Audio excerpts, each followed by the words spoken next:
Film dimulai dengan memperlihatkan seseorang sedang mengikatkan sebuah pesan pada seekor merpati. Lalu merpati tersebut terbang menuju ke kota Baghdad. Scene berpindah. Di kota Baghdad, tepatnya di sebuah pasar, seorang pemuda bernama Ahmad tengah menawarkan tokonya untuk disewa. Hingga berhari-hari ia berdiri di sana namun tak seorang pun yang bertanya mengenai tokonya itu. Ia melihat seekor burung merpati pengantar pesan hinggap di atas bangunan tokonya. Namun Ahmad nampak tak menghiraukan merpati tersebut, dan terus melanjutkan aktivitasnya menjajakan toko miliknya. Melihat Ahmad yang terus menawarkan tokonya tanpa henti, para tetangganya merasa kasihan dan prihatin. Namun mereka tidak dapat berbuat apa-apa selain mendoakan agar Allah segera memberi solusi atas kesulitan ekonomi yang menimpa Ahmad dan ibunya saat itu. Karena rupanya Ahmad dan ibunya telah sering mendapatkan tawaran bantuan dari orang-orang terdekat mereka, namun mereka dengan halus menolak, sebab tak ingin merepotkan siapapun. Di satu tempat terlihat dua orang pria sedang gelisah. Mereka menunggu merpati pembawa pesan yang tak kunjung datang. Salah satu pria itu bernama Masud berusaha menenangkan temannya. Kiranya pesan yang mereka nanti-nanti amatlah penting dan rahasia, hingga mereka sangat khawatir bila pesan itu jatuh ke tangan para pengawal setia Khalifah Harun ar-Rasyid. Sementara di pasar, seorang pemuda bernama Faraj, dari tadi sedang membidik seekor merpati yang terbang di pasar. Akhirnya dia berhasil menangkap merpati tersebut dan segera membawanya kabur. Aksinya itu menyebabkan seseorang yang melihatnya berteriak, hingga para petugas keamanan kota mengejar Faraj. Namun sepertinya Faraj ini sudah berpengalaman dalam aksinya itu, sehingga ia pun berhasil lolos dari kejaran para petugas keamanan kota tersebut. Di sebuah rumah, Ummu Amir sedang mengomel pada putranya bernama Amir yang kerjanya hanya tidur seharian. Ia protes sebab anaknya itu terus saja bermalas-malasan sementara mereka butuh uang untuk mencukupi kebutuhan sehari-hari. Amir yang frustasi sebab kesulitan mendapatkan pekerjaan, di mana ia selalu diusir dan bahkan dipenjarakan ketika berusaha mendapatkan pekerjaan di pasar. Ia lantas mengatakan kepada sang ibu, bila mereka memiliki sebuah tempat untuk berjualan, maka ia tak perlu lagi bersusah payah mencari pekerjaan. Ummu Amir yang tadi sempat bertemu Ahmad di pasar, dan mengetahui bahwa Ahmad menawarkan toko untuk disewakan, segera bergegas menuju pasar meninggalkan Amir yang kebingungan. Ia pun lantas melanjutkan aktivitas tidurnya kembali. Di pasar, Ishak ibnu Hanbal, paman Ahmad terus saja membujuk Ahmad agar mau menerima bantuan darinya. Ia merasa prihatin melihat keponakan dan ibunya yang dalam kesusahan. Namun Ahmad begitu keras dengan prinsipnya bahwa hanya akan meminta pertolongan dari Allah semata. Ia pun sangat optimis bila tokonya akan segera ada yang menyewa, sehingga kesulitan ekonomi keluarganya akan segera berakhir. Meski demikian, Ishak tetap meyakinkan Ahmad bahwa kapanpun Ahmad membutuhkan bantuan, maka datang saja pada dirinya sebab dia akan selalu ada untuk keponakannya tersebut. Karena Ishak tidak mau silaturahmi keluarganya terputus terlebih lagi sang kakak, ayah Ahmad telah meninggal dunia.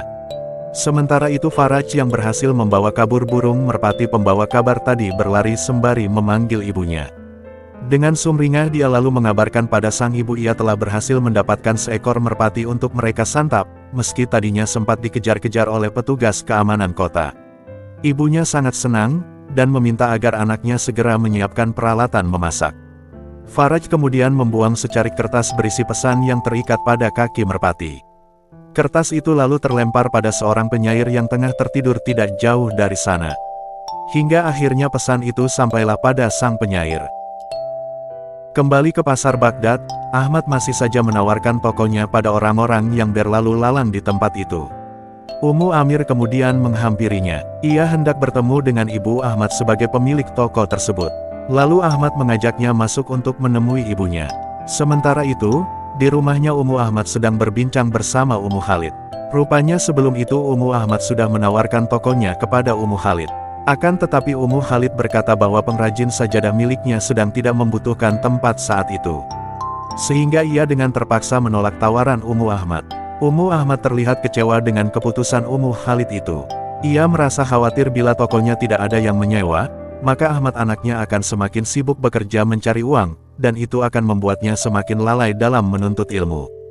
Ummu Ahmad berharap hari itu, Ahmad akan segera mendapatkan penyewa toko mereka. Tidak lama, Ahmad tiba membawa Ummu Amir yang berminat untuk menyewa toko mereka.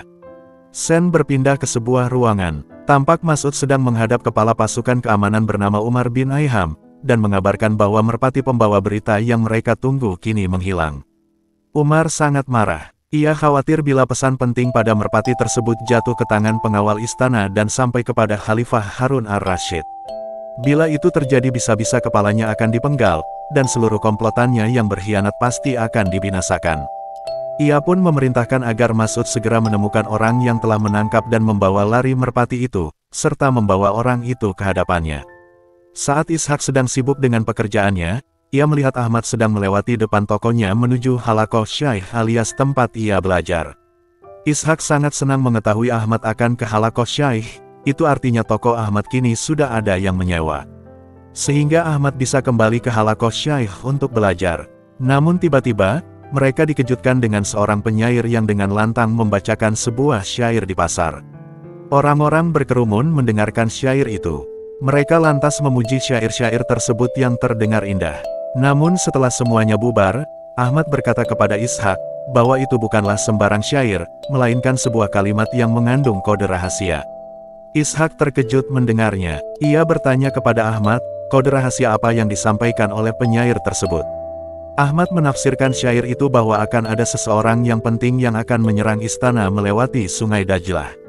Lalu ada orang yang terafiliasi dengan orang penting itu sedang menunggunya di Basrah. Setelah sehari semalam ia akan muncul, dan orang yang memerintah di sana akan berangkat ke kota Mayafarik.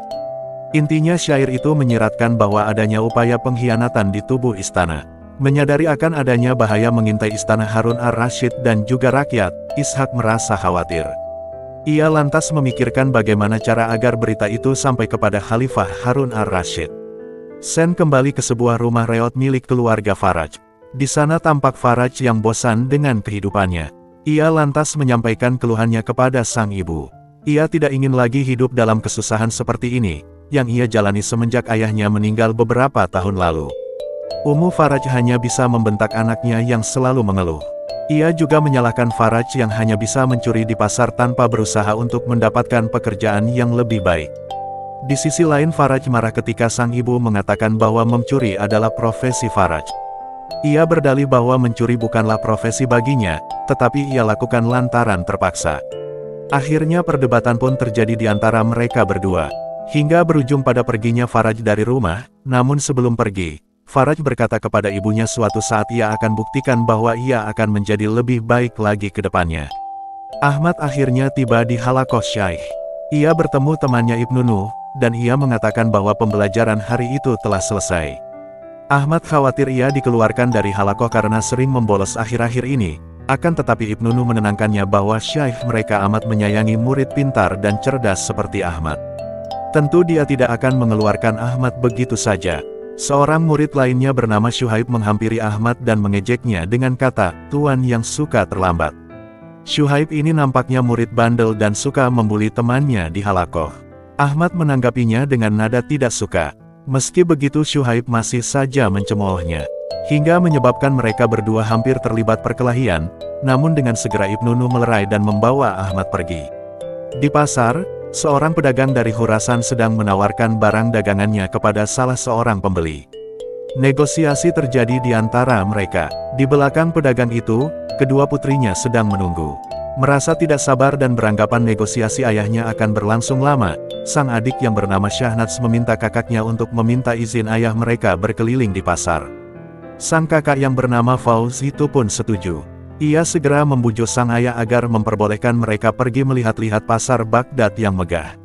Awalnya sang ayah ragu, tetapi mereka terus membujuk hingga sang ayah akhirnya mengizinkan. Tetapi ayahnya mengingatkan agar segera kembali ke tempat itu karena sore ini rombongan mereka akan segera kembali ke Khurasan. Di istana, Ishak sedang menemui Yahya al-Barmaki, penasihat Khalifah Harun ar-Rasyid, untuk menyampaikan pesan tersirat yang disampaikan penyair kemarin. Yahya meyakini akan adanya upaya pemberontakan yang sedang dilakukan oleh kelompok Talibiyin, yaitu kelompok yang mendukung anak keturunan Ali bin Abi Thalib. Dan orang yang paling Yahya curigai akan mampu melakukan tindakan pemberontakan itu ialah Umar bin Ayham. Karena merasa telah membantu kerajaan mendeteksi upaya pemberontakan melalui pemecahan kode rahasia, Yahya mengucapkan terima kasih sebesar-besarnya kepada Ishak. Ia lantas mempersilakan Ishak menyampaikan sebuah permintaan sebagai hadiah. Akan tetapi Ishak mengatakan bahwa bukan dirinya yang telah memecahkan kode rahasia itu, melainkan keponakannya Ahmad. Sehingga Ishak menyampaikan permintaan kepada Yahya atas nama Ahmad. Ia meminta agar Ahmad diizinkan bekerja di Baitul Hikmah milik Khalifah Harun ar-Rasyid sebagai juru tulis, sebab Ahmad memiliki tulisan tangan yang indah. Di pasar Baghdad, dua bersaudara Fauz dan Syahanats sedang asyik berbelanja. Hingga tanpa mereka sadari, mereka telah terpisah.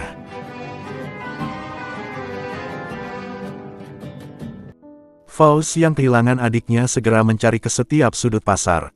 Ia bertanya kepada setiap orang yang ditemuinya, namun tak ada seorang pun yang mengenal dan melihat adiknya. Sementara itu, ayah Fauz telah menunggu di tempat yang ditentukan bersama anggota rombongan yang lain. Ia tampak gelisah sebab rombongan akan berangkat, namun kedua putrinya tak kunjung tiba. Ia pun segera keliling pasar untuk mencari Fauz dan Syahanats. Sementara itu di istana Khalifah, Yahya menemui Khalifah Harun ar-Rasyid dan menyampaikan pesan tersirat yang ia dapatkan dari Ishak tadi. Harun sangat marah mendengar informasi itu. Ia terus mencaci maki Umar bin Ayham. Ia berjanji akan membinasakan orang itu apabila memang terbukti telah berupaya merongrong kekuasaannya. Dengan segera Khalifah Harun ar-Rasyid memerintahkan agar Yahya menangkap Umar bin Ayham dan menginterogasinya. Tidak hanya itu, ia juga memerintahkan agar Yahya menemukan komplotan Umar yang lain agar dapat dibasmi. Ahmad dan Ibnu Nuh sedang berjalan-jalan di tepi sungai. Nampaknya Ahmad begitu putus asa dengan permasalahan ekonomi yang sedang keluarganya hadapi. Ibnu Nuh berusaha menghibur temannya itu. Ia mengingatkan Ahmad agar tidak berputus asa serta berkecil hati dan tetap semangat menimba ilmu. Sedangkan Ahmad kini menjadi dilema antara mencari pekerjaan untuk membantu ibunya mencari nafkah atau tetap berfokus pada pelajarannya di Halaqah Syaikh. Ibnu Nuh kembali menyemangati temannya itu bahwa berfokus menimba ilmu adalah keputusan yang tepat dan lagi pula itu yang ibu Ahmad inginkan. Benar saja, tidak lama kemudian Umar bin Ayham digelandang ke hadapan Khalifah Harun ar-Rasyid. Umar memelas dan memohon kasihan kepada sang khalifah.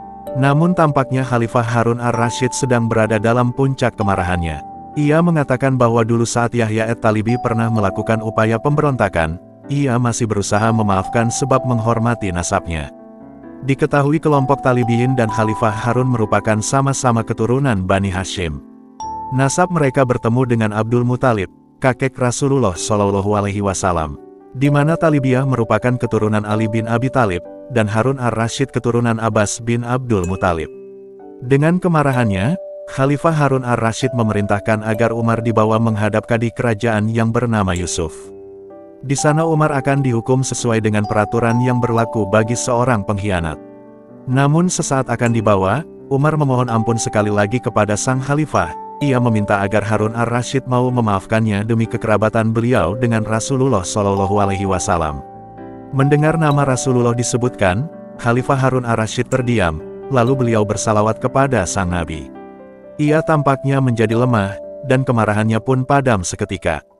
Sementara itu di pasar, pedagang Khurasan masih saja mencari kedua putrinya.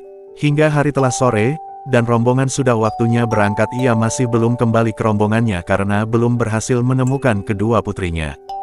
Dalam putus asa ia berjanji tidak akan meninggalkan Baghdad hingga berhasil menemukan kedua putrinya. Di istana Khalifah, Yahya dan Khalifah Harun sedang membahas masalah upaya pemberontakan Umar bin Ayham. Hukuman apa yang pantas bagi seorang pengkhianat negara seperti Ibnu Ayham tersebut? Tampaknya Khalifah benar-benar geram dengan pengkhianat itu, tetapi seketika saat nama Rasulullah disebutkan ia menjadi lemah. Namun begitu ia tak mengapa, sebab keputusannya untuk tidak buru-buru menghukum mati Ibnu Ayham seakan memberinya kesempatan untuk menyelidiki siapa saja yang terlibat dalam pengkhianatan tersebut. Khalifah juga menegaskan bahwa tugas penyelidikan ini diemban oleh sang penasihat, Yahya al-Barmaki. Sebab dialah yang telah menunjuk Ibnu Ayham itu sebagai kepala pasukan keamanan istana. Khalifah juga menekankan kekhawatirannya bahwa mungkin saja orang-orang terdekat yang menduduki jabatan penting lainnya di istana terlibat di balik upaya pengkhianatan ini. Ia berkata demikian dengan lirikan tajam terhadap Yahya, membuat Yahya merasa seakan dicurigai. Sebelum bubar, Khalifah Harun memperingatkan Yahya untuk menyelesaikan kasus ini dalam 3 hari. Di pasar Baghdad, Fauzi yang telah lelah mencari saudarinya Shahanaz, memutuskan kembali ke tempat semula di mana ayahnya berdagang. Namun sang ayah sudah meninggalkan tempat itu. Ia pun bertanya kepada seorang laki-laki yang dulu pernah membeli sebuah sisir perak pada ayahnya, yang kebetulan masih berada di sana, akan tetapi lelaki tersebut menjawab tidak melihat ayah Fauzi. Ishak begitu senang mendapatkan rekomendasi Yahya seorang penasihat khalifah pada keponakannya Ahmad untuk bekerja sebagai juru tulis di Baitul Hikmah.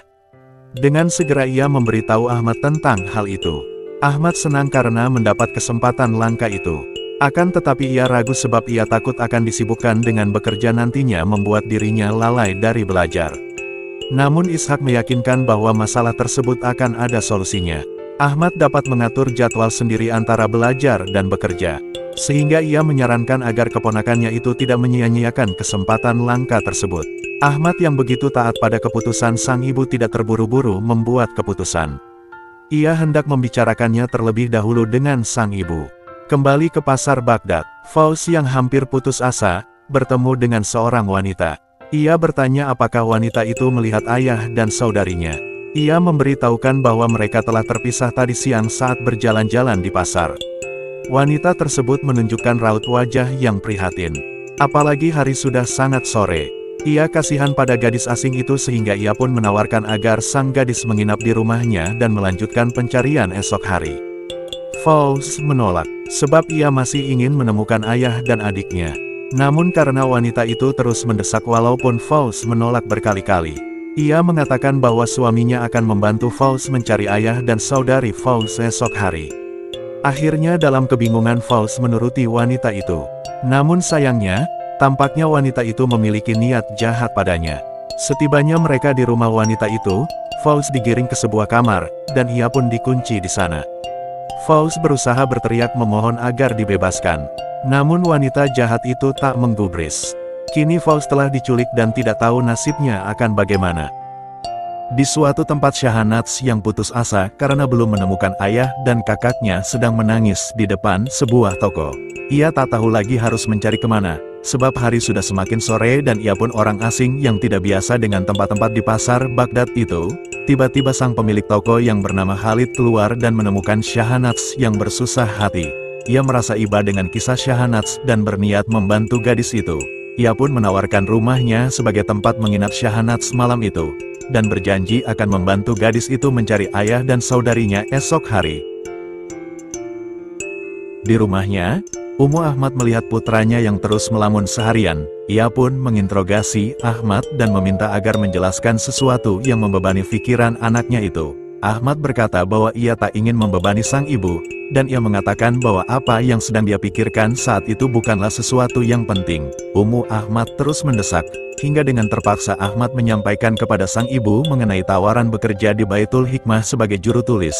Mendadak wajah Ummu Ahmad berubah, dan kita pun dibuat penasaran apakah Ummu Ahmad ini senang anaknya diterima bekerja di Baitul Hikmah atau tidak. Mengingat Ummu Ahmad selama ini hanya menginginkan agar anaknya fokus belajar saja tanpa berpikir untuk bekerja mencari uang.